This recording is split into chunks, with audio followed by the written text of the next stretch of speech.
Masih ingat dengan satwa-satwa berikut? Lucu dan menggemaskan ya. Masih banyak satwa-satwa menggemaskan lainnya. Hadirnya mereka telah membantu menjaga keseimbangan alam. Alam yang juga turut menghidupi manusia. Lalu, kalau mereka punah, bagaimana nasib umat manusia? Apa kita juga punah?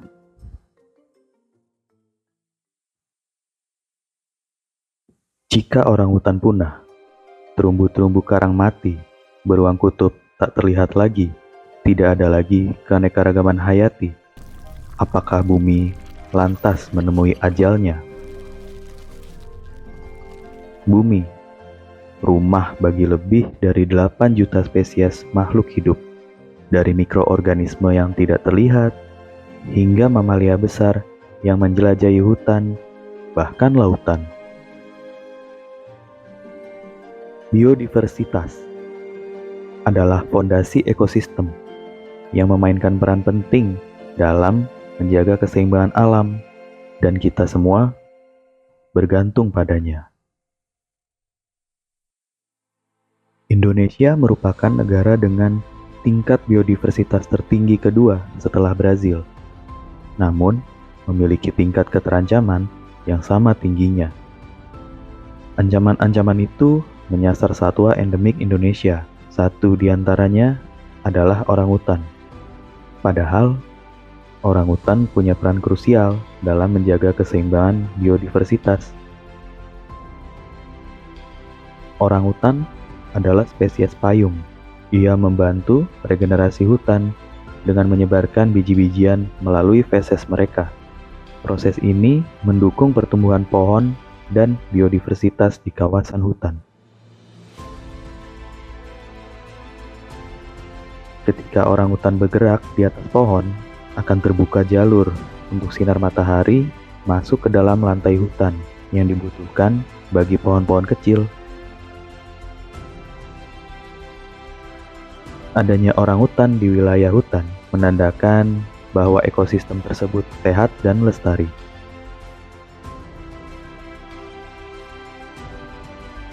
Indonesia punya 3 spesies orangutan, yaitu orangutan Kalimantan, orangutan Sumatera, dan orangutan Tapanuli. Diperkirakan ada 71.000 individu orangutan yang tersisa di Pulau Sumatera dan Borneo, pada habitat seluas 17,4 juta hektar.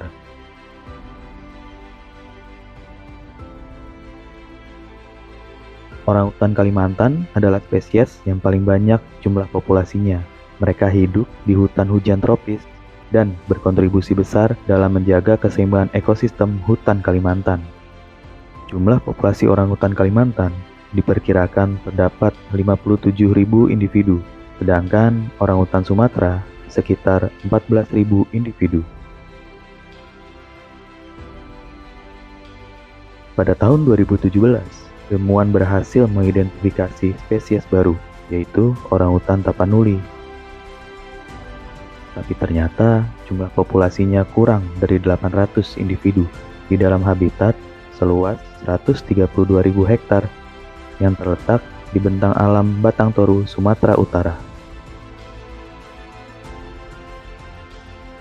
Ancaman terhadap orangutan seperti perburuan, deforestasi, kekerasan akibat dianggap hama, dan aktivitas pertambangan adalah ancaman nyata terhadap biodiversitas.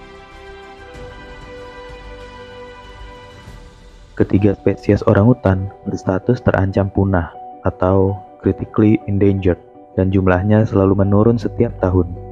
Populasi yang terus menurun dapat menyebabkan hilangnya biodiversitas di dalam hutan, mempercepat deforestasi, dan meningkatkan risiko perkawinan sedarah, sehingga lebih rentan mati.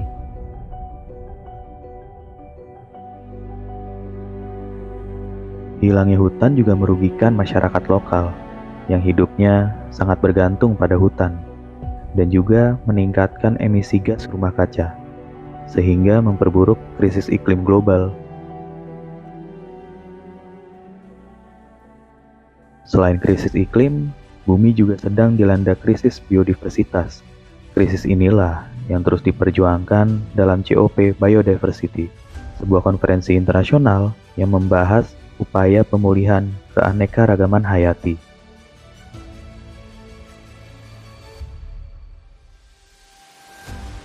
Tahun ini, COP Biodiversity diadakan di Kolombia pada 21 Oktober hingga 1 November dengan tema besar Make Peace with Nature.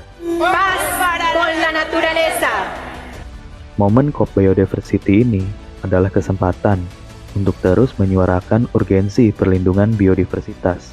Melindungi orangutan dan habitatnya bukan hanya tentang menyelamatkan satu spesies, tetapi juga berkontribusi secara global untuk menjaga keanekaragaman hayati.